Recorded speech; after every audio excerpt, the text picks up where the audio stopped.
Let's move on to our final main topic today. And our final main topic today comes to us from Maxi S, who writes, "Hey JC and crew, since Avatar 2 has been rescheduled and removed from Disney's 2020 slate, I don't see a film that will break $1 billion worldwide next year. Maybe Black Panther 2? Fast and Furious 9 without The Rock, Bond 25, Wonder Woman 84 are less likely. What do you think?" All right. Thanks a lot for the question, Max. And you know what? Here's what makes this question really interesting, is the fact that we're in 2019 right now, where this is just a stupid year. A Star Wars movie, Avengers, Toy Story 4, Frozen 2, Lion King. We just massive hit after massive hit. And by the way, a Marvel film already made, like Captain Marvel already made $1 billion. And we got a Spider-Man coming. Just massive hit after massive hit after massive hit. With there being no Star Wars movie in 2020, with Avatar being bumped out of 2020 for its, I think, correct me if I'm wrong, I believe it's the 112th time Avatar's been bumped and counting. With that all out of there, are there actually any contenders to be a $1 billion film club? I'm going to propose there are. Let me throw a couple of films at you guys here, and I'm going to break these down into probably will make the $1 billion club, possibly make the $1 billion club, and dark horses. Unlikely, but keep your eyes on them, they may. Let me throw these by you. There are 3 films I believe will probably join the $1 billion club. The first one is Fast and the Furious 9. Look, the Fast and Furious franchise is on a roll, particularly if Hobbs and Shaw crowd pleases. If it pleases the crowd and people love it, that will build momentum going in the Fast and Furious 9, even without The Rock there. Although the Rock not being there is going to hurt it, but I still believe it will probably be a $1 billion film. No guarantees though. I think Mulan. When you're talking about the international appeal for a film like this, Disney seems to be going epic in scale on this thing. Rob, you actually use the terminology, they could be thinking Oscar material with something like Mulan, something that big, that sort of a scale, the recognizability of the classic Disney film with the international appeal a movie like this could have. I believe, as long as the movie's good, it's a probability that Mulan's going to join the $1 billion club. Also, Minions 2. A couple of Minions films and Despicable Me movies have joined the $1 billion club. It's been a little while since we've seen the Minions. People still love the Minions.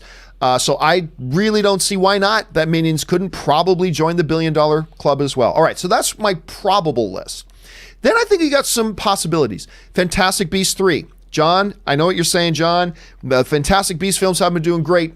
There's still a passionate Harry Potter base. If Fantastic Beasts 3 comes out and people love it, you could see a worldwide explosion for it. So it's possible. Not necessarily likely, but possible. I think Godzilla versus King Kong. Depending how well Godzilla King of the Monsters plays, Godzilla versus Kong could be a contender for the $1 billion club. Maleficent 2. Hey, look, that first Maleficent movie made a hell of a lot of money.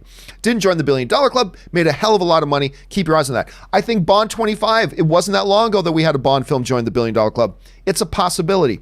Wonder Woman 1984 came within a little bit of a breath of the $1 billion club before.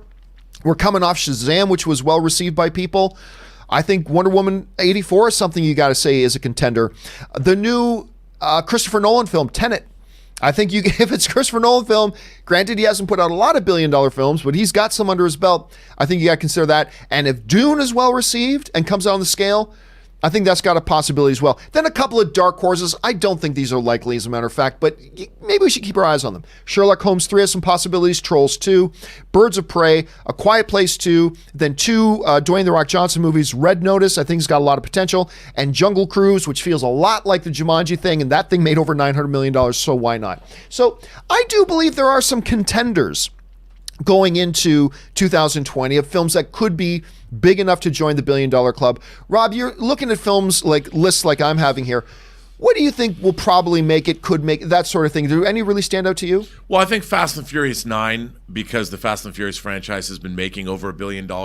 Wonder Woman certainly is going to be, if it's great, probably will surpass $1 billion. I mean, the first one did over 800 million. Yeah, Shazam was received well. Aquaman just did $1 billion. Yeah, why not Wonder Woman? I could see that happening. I think Bond 25, I mean, both Skyfall and Spectre did, I believe, $1 billion worldwide, over $1 billion. So I could see that if it's good. You know, when is Jumanji 3 coming out, or the new Jumanji? I mean, I think that's this year. Is that this year? Okay. Yeah, I believe that is this year. But I think that's a pretty solid list that you put together. I mean, I don't see Trolls 2 making $1 billion, but you just never know if it's really great and family audiences or. But I think it's a respectable list. I mean, I think what they were saying is that for Disney, does that mean that the writer who wrote in the letter that Disney itself doesn't have $1 billion movie coming out next year? Well, I mean, they probably don't. Yeah. I mean, I know they're talking about all films. Yeah. Yeah, the Marvel. I don't know the standalone Marvel superhero movies. They don't have Captain America to cross $1 billion or Iron Man, so we'll see. But I don't know. It's a good list you made.